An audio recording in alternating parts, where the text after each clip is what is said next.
이번 시간에는 다중지능과 교육에 대해서 살펴보도록 하겠습니다. 우선 그 동물농장 이야기를 해보도록 할게요. 어느 동물농장에 이 독수리가 있고, 그 다음에 이제 표범이 있고, 오리가 있고, 또 이제 잉어가 있었습니다. 그런데 이 네 마리 동물들이 일정 기간에 이제 학습을 마치고 졸업식 날이 왔습니다. 성적 발표와 더불어 교과 우수상, 또 우등생을 발표하였는데, 달리기 교과 우수상에는 표범, 비행 교과 우수상에는 독수리, 수영 교과 우수상에는 잉어가 차지했는데, 종합 우수상은 오리가 차지했습니다. 하늘을 나는 데는 독수리가 뛰어나죠. 그 땅에서 또 달리기를 하는 데는 또 표범이 뛰어납니다. 또 물속을 헤엄쳐 다니는 건 잉어가 뛰어나겠죠. 그런데 우등상을 받은 이 오리는 사실 제대로 하는 건 별로 없습니다. 이들한테는 현저하게 뒤떨어지죠. 하지만 오리는 날 수도 있고 뛸 수도 있고 헤엄칠 수도 있습니다. 그래서 이제 우등상을 받게 된 거죠. 자, 이거 여기서 생각해 볼 것이 뭐냐면, 이 우리 현재 교육이 이런 시스템을 도입하고 있는데, 하나만 뛰어나다고 해서 우등생이 아니고 여러 가지를 다 잘해야만 우등생이 되는 거죠.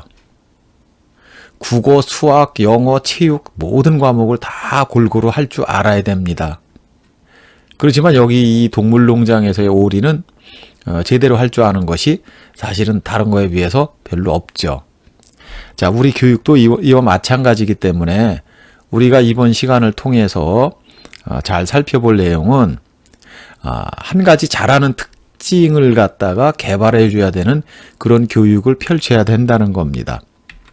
동물농장 이야기는 한번 읽어보시고요. 그 다음에 이제 전갈과 개구리 이야기를 한번 해보도록 하겠습니다. 자, 전갈과 개구리가 있는데, 연못 너머에서 살고 싶어하는 전갈이 그 연못을 건너가야 하는데, 그 옆집에 사는 개구리 아저씨한테 가서 이제 부탁을 했습니다.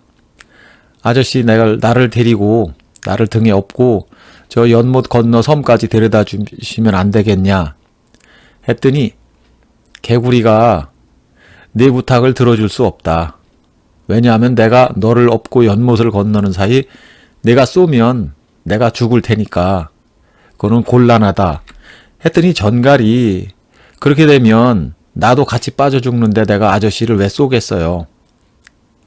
그렇게 이제 부탁을 해서 개구리가 들어보니까 그럴듯해서 그러면 태워주겠다 해서 이제 등에 업고 연못을 건너기 시작했습니다. 근데 연못 중간쯤 왔을 때 전갈이 갑자기 개구리를 탁 쏴버린 겁니다. 그래서 개구리가 이제 놀라가지고 전갈한테 그러죠. 도대체 왜 날 쏜 거냐? 내가 지금 죽으면 너도 금방 물에 빠져 죽을 텐데. 근데 전갈도 연못으로 빠져들면서 대답하기를, 천성은 어쩔 수 없나 봐요. 그래서 전갈의 특성이 어김없이 발휘된 것입니다. 전갈은 습관상 침을 이렇게 딱딱 이렇게 쏘는 그런 버릇이 있거든요. 그러니까 자기가 가지고 있는 특징은 버리지 못한다는 거죠. 우리가 이것도 교육을 해서 한번 좀 생각해 볼 필요가 있는 겁니다. 학생마다 특징이 다른데 그 특징을 바꾸기가 쉽지가 않다는 겁니다. 그래서 이제 오해하지 말라를 또 다시 살펴보면요. 자신이 선호하는 스타일로 가르친다. 시각을 선호하는 학습자는 청각적 방법을 사용하는 교사를 부담스러워한다. 즉, 학생은 시각, 보는 것을 좋아하는데 가르치는 사람은 청각, 듣는 것에 의존해서 이걸 가르치려고 합니다. 자기가 그걸 좋아하기 때문에.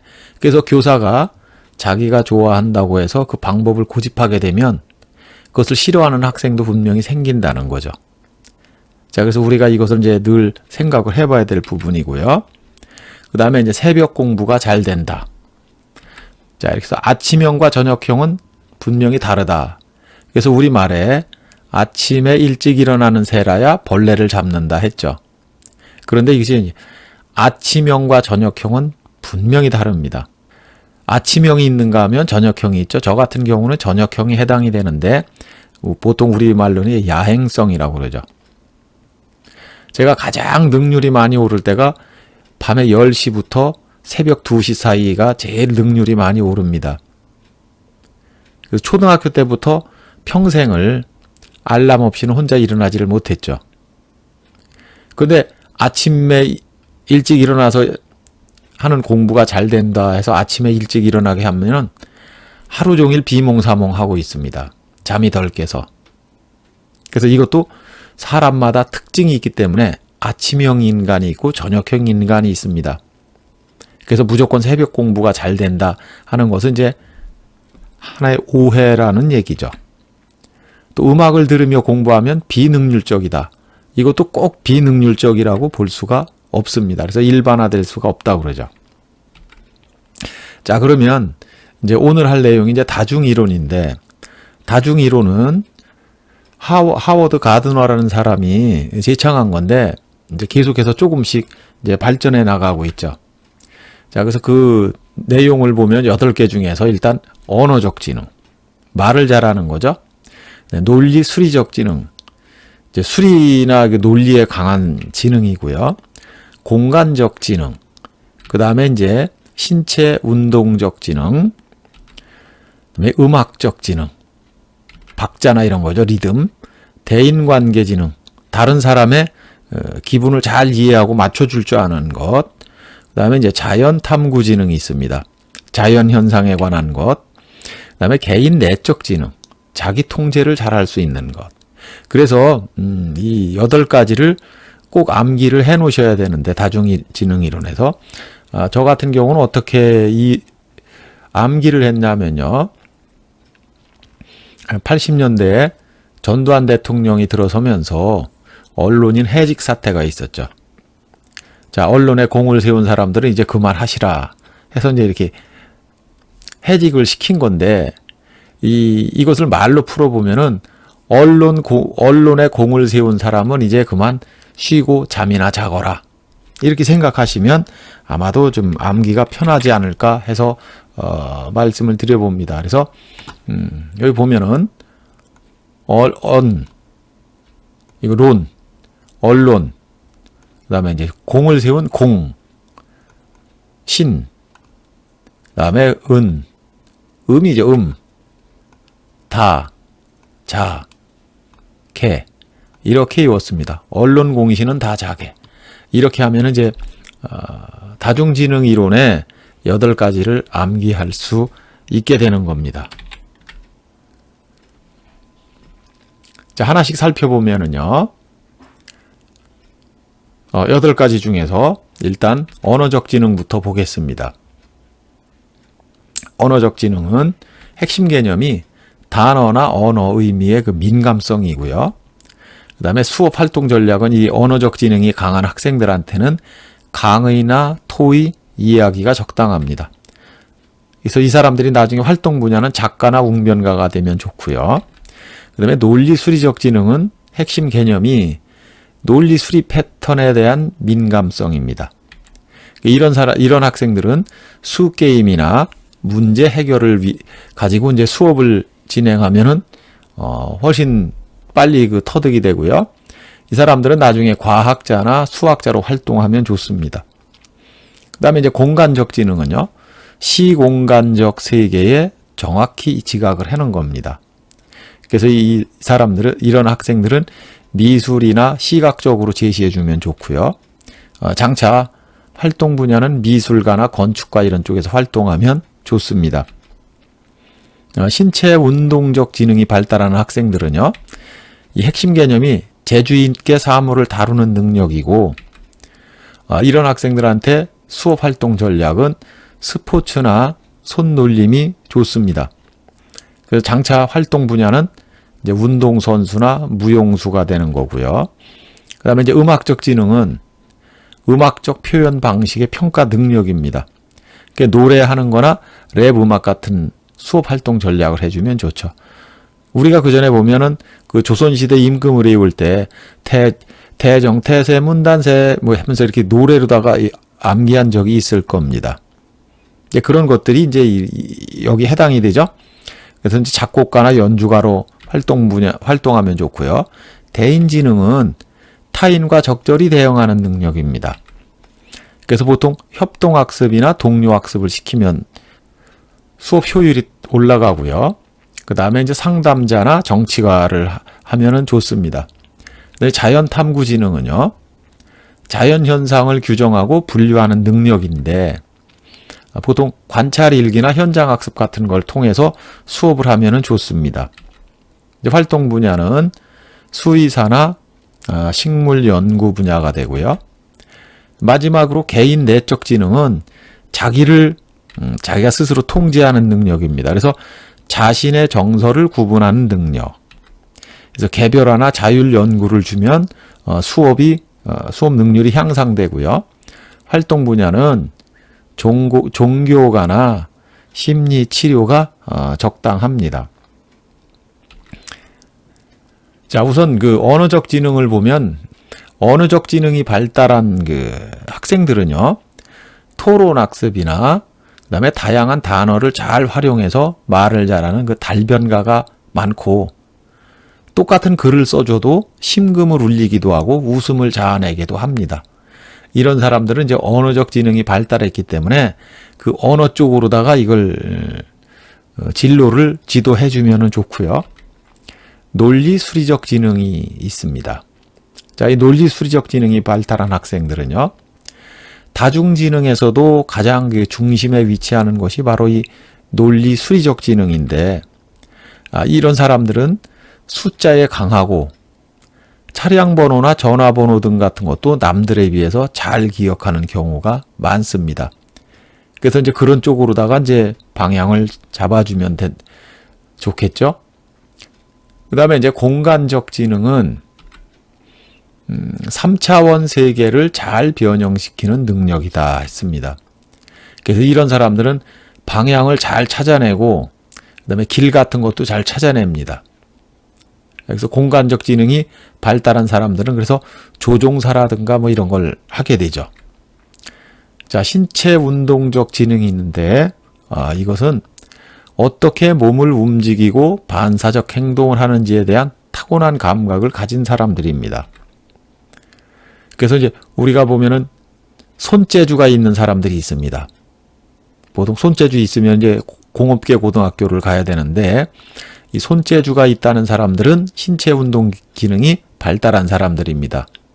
그래서 자동차 운전은 물론이고 스케이트나 자전거를 다른 사람보다 쉽게 배우고 나무를 잘 타고 오르는 능력 있는 사람들, 이런 사람들은 신체 운동 기능이 이제 발달해 있는 사람이죠.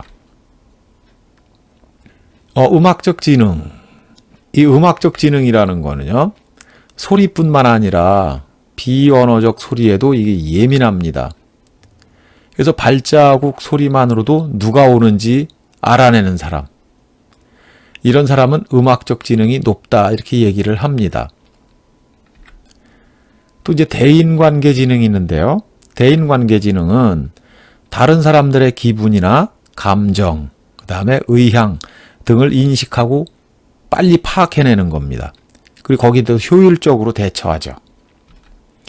그래서 이런 사람들은 이제 보통 보면은 친구들을 잘 사귀고, 유능한 정치인이나 지도자, 이런 사람들은 대인관계 지능이 우수한 사람들이 많습니다. 그다음에 이제 자연탐구 지능이 있습니다. 자, 이것은 이제 가장 최근에 올라온 건데, 자연 현상에 대한 유형을 규정하고 분류하는 능력입니다. 자, 그래서 나뭇잎의 모양이나 크기, 지형 등에 관심이 많고 이들을 종류대로 잘 분류합니다. 산 같은 데 가면 나무 같은 거 이렇게 이게 식물 종류를 잘 찾아내는 사람들이 있거든요. 그런 사람들, 혹은 사육사, 이 동물들하고도 친한 거예요. 이런 사람들은 자연 탐구 지능이 발달한 사람들입니다. 자기 이해 지능. 자, 자기 이해 지능은 자기 존재에 대해서 자기가 스스로 이해를 하는 겁니다. 그래서 자기가 처한 문제를 해결하기 위해 사용할 수 있는 성격이 강한 사람이죠. 예를 들어서 어떤 취미 활동을 할 때 내가 이 취미 활동을 하면서도 그냥 즐겁게만 하는 사람이 있는가 하면 내가 이것을 왜 하는가 이걸 생각하면서 내가 더 잘하기 위해서 노력하는 사람들, 이런 사람들은 자기 이해 지능이 발달한 사람이라고 볼 수 있는 거죠.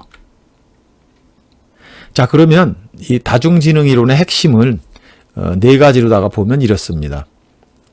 모든 개개인은 8가지 지능을 모두 가지고 있는데 어떤 특정한 것을 많이 가진 사람도 있는가 하면 골고루 많이 가지고 있는 사람도 있습니다. 그래서 한 가지만 잘할 수 있는 사람은 다른 건 잘 못하지만 한 가지는 뛰어날 만큼 우수할 수 있고, 또 다른 걸로 이 모든 것을 다 가지고 있는 사람이 있습니다. 우리가 얘기할 때 이제 팔방미인이다 이렇게 얘기하는데, 멀티플레이어 다 잘해. 국어도 잘하는가 하면 노래도 잘 부르고 그림도 잘 그리고 체육 시간에 가면 또 잘 뛰어놀고, 이런 사람들은 이 8가지 기능을 모두 많이 가지고 있는 사람들입니다. 그 다음에 이제 두 번째 보면 모든 사람은 각각의 지능을 적절한 어떤 수준까지 개발시킬 수 있다 그랬습니다. 자, 이 8가지의 그 지능을 조금씩 개발시키면 어느 정도까지는 수준까지는 그래도 성취시킬 수 있다는 거죠.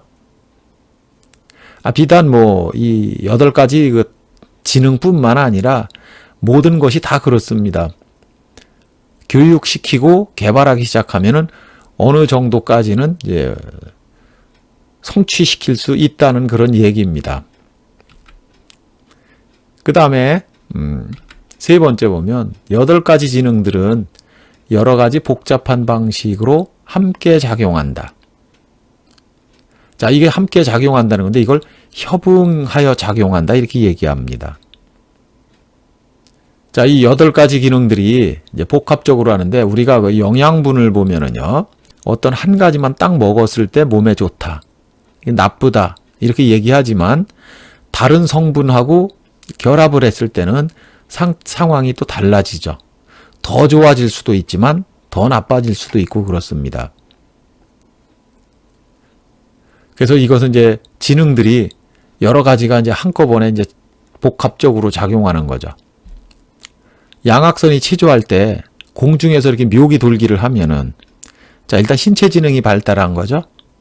근데 신체 지능만 발달했다고 해서 되는 것이 아니라 또 공중에서 돌면서 이 공간 지각 능력이 또 있어야 되겠죠. 그래야 자기가 착지할 위치에 가서 정확히 착지를 하게 됩니다. 그래서 이런 것들은 여러 가지 지능들이 서로 이렇게 함께 복잡하게 어울려서 작용하는 겁니다. 그다음에 네 번째 보면 각 지능 영역 내에서도 그 지능을 향상시킬 수 있는 많은 방법들이 있다. 자, 어떤 사람은 글을 잘 읽지는 못하는데 이야기를 잘하는 사람이 있고, 또 운동장에서 달리기는 못하지만 기민한 행동을 요하는 작업을 잘하는 사람도 있습니다. 그래서 이런 것들을 조합해가지고 연관시켜서 한 가지를 발전시키면 다른 것도 또 더 잘할 수 있게 만든다는 거죠. 그래서 각 지능 영역 내에서 그 지능을 향상시킬 수 있는 많은 방법들이 있다 이렇게 얘기를 합니다. 자, 우리가 이제 이런 걸 한번 생각해 보겠습니다. 자, 원을 3개 그리고 그 위에 선분을 하나 그어보라 이렇게 이제 얘기를 하면, 자, 보통 여러분들은 어떻게 그리시겠습니까? 동그라미 3개에다 선분을 하나 그리면, 자, 저 같은 경우는 보통 아마 이 정도 그릴 겁니다. 동그라미 3개에다가 직선을. 그런데 이것을 조금 다르게 생각해 보면 동그라미 3개 위에다가 직선을 그릴 수도 있고, 또 동그라미 3개 직선을 이렇게 삐딱하게 놓을 수도 있는 겁니다. 그런데 우리는 보통 첫 번째 방식에 대부분 사람들이 몰입을 하게 되죠. 그것도 이제 우리가 하나의 어떤 고정관념이라고 그러는데, 언젠가 연수를 시키고서 학생들한테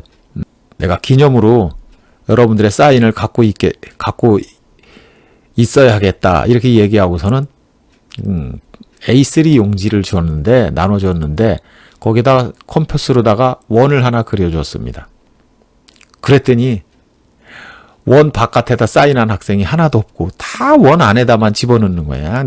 처음에 사인하는 학생들은 크게 했지만 나중에 하는 학생들은 틈이 없으니까 그 좁은 데다가 그냥 깨알만하게 자기 사인을 해놓더라고요. 그게 이제 우리가 하나의 고정관념이라고 그러는데 우린 대부분 그런 그 정신을 가지고 있습니다. 그래서 지금처럼 이렇게 그리는 것을 이제 단순 명쾌형이라고 얘기하고요. 이것을 좀 더 이렇게 다른 형태로 그리는 사람들이 있습니다. 자, 동그라미 세 개에다가 이렇게 동그라미 세 개를 포개놓고 그릴 수도 있고요. 또 하나는 동그라미 세 개를 이렇게 쌓아놓고 삐딱하게 그릴 수 있고 직선을. 자, 다른 방법은 이렇게 동그라미도 사선으로 직선도 이렇게 그릴 수가 있습니다. 그래서 이런 것을 예술감각형이라고 얘기를 합니다. 자, 또 다른 방법은요. 자, 동그라미 세 개 이렇게 얼굴처럼 그릴 수도 있겠죠. 또는 이렇게 열매처럼 그릴 수도 있고요. 또 다른 것은 이렇게 이제 그릴 수도 있습니다. 이렇게 그릴 수도 있고요. 또 이렇게 그릴 수도 있고 또 이렇게 그릴 수도 있겠죠. 자, 이렇게 그리는 사람들은요. 보통 창의형이라고 얘기합니다. 창의형. 자, 그래서 단순 명쾌형이 됐든 예술 감각형이 됐든 구성적 창의형이 됐든 이것은 학생들이 그 타고난 자기의 그 소질대로 다 그리는 거기 때문에 우리가 그 다중지능 이론에서 볼 때는 이것들이 다 어떤 그 한 가지 그 학생의 그 특별한 그 발전된 것을 따라서 이것이 나온다고 생각하면은 됩니다. 자, 그러면 이제 이 다중검사를 해가지고 그 해석지를 보면은요, 그 언어지능이 있는데, 한번 읽어가면서 제가 이제 끝내보겠습니다. 자, 질문. 특히 왜? 라는 묻는 유형의 질문을 자주 합니다. 언어지능이 발달된 학생들은요, 말하기를 즐기고, 좋은 어휘력을 가지고 있고, 2가지 이상의 외국어를 구사하기도 한다. 자, 새로운 언어를 쉽게 배우고요. 단어 게임이나 말장난, 신앙송, 말로 다른 사람을 웃기는 일 등을 즐깁니다.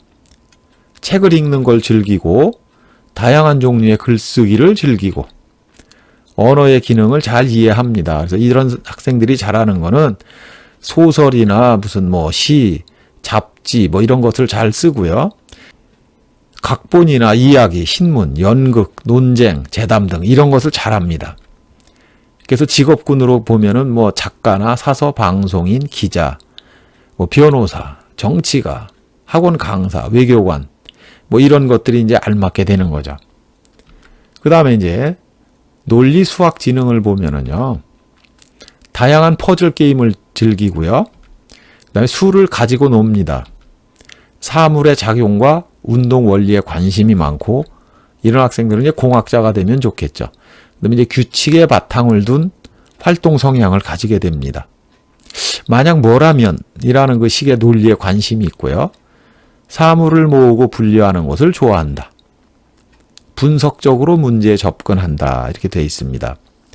그래서 컴퓨터 프로그램, 수학적 증거, 흐름도 대차대조표, 퍼즐 풀이, 뭐 발명 이런 것들을 이제 잘하고요.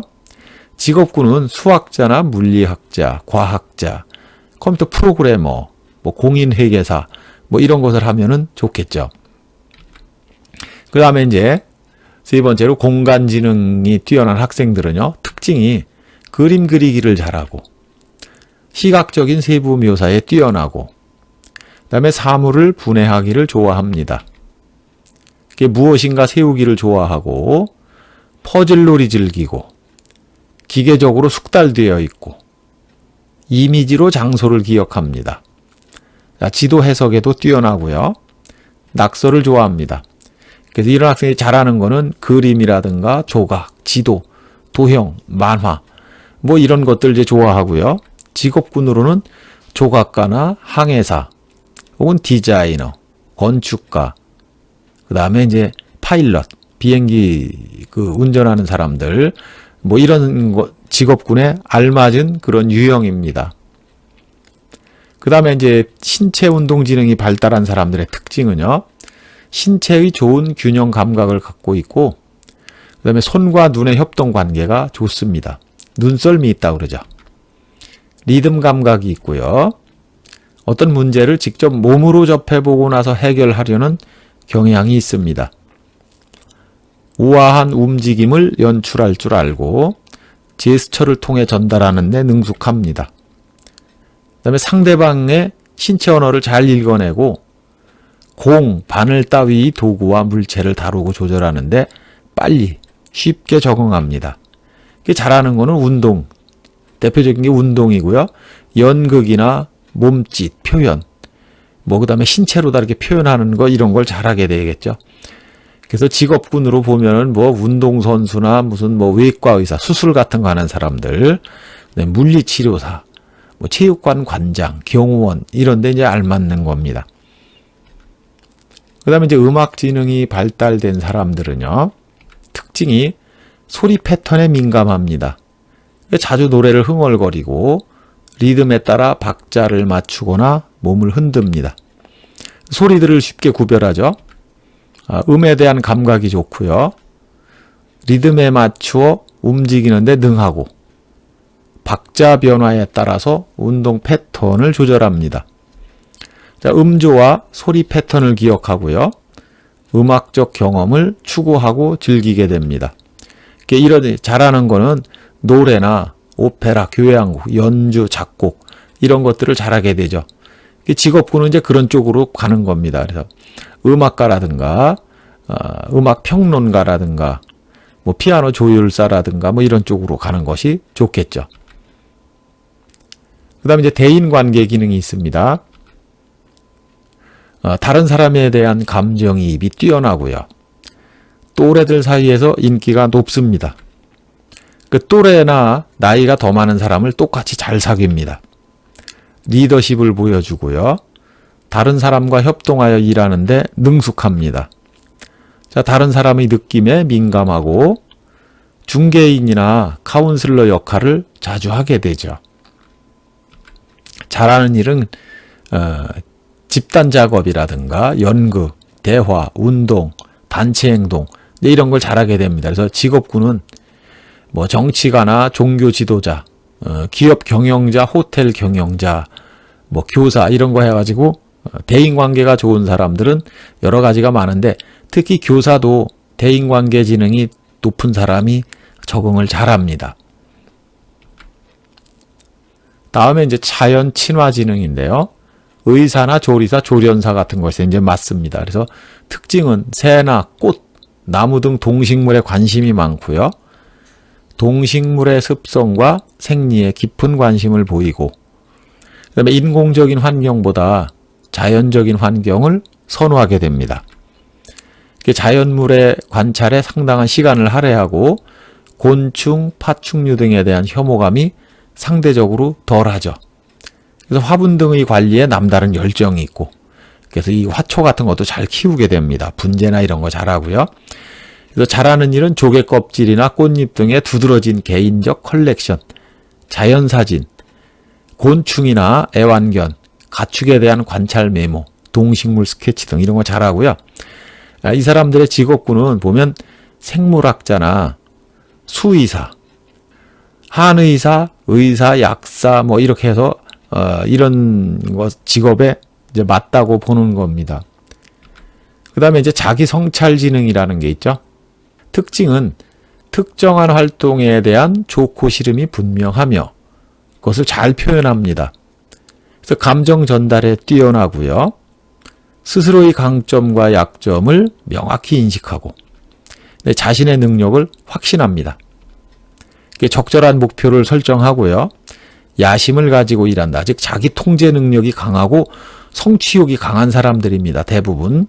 그래서 잘하는 일은 예술 작업이나 자기 반성, 목표, 그 다음에 종교 활동 이런 거 잘하고요. 직업군은 신학자나 심리학자, 작가, 발명가 이런 걸 하면은 좋습니다. 자, 이제 새로 나온 거 실존지능이 있는데요. 이거는 철학자에 알맞다고 그럽니다. 이것은 자, 특징을 보면은요. 처음에는 영적 지능으로 불렸고 인간의 존재 이유나 삶과 죽음의 문제 등 철학적이고 종교적인 사고를 할 수 있는 능력으로 아동기에는 나타나지 않는 성인이 되어서만 나타나는 반쪽 지능이라고 이렇게 부릅니다. 그래서 지금까지 살펴본 거는 하워드 가드너가 제창한 다중지능 8가지를 우리가 살펴봤습니다. 이 8가지는 우리가 꼭 암기해야 되는데 보통 그 언론 공신음 다자개 이렇게 하면은 암기할 수 있다고 말씀을 드렸죠. 수업은 여기서 마치도록 하겠습니다. 수고하셨습니다.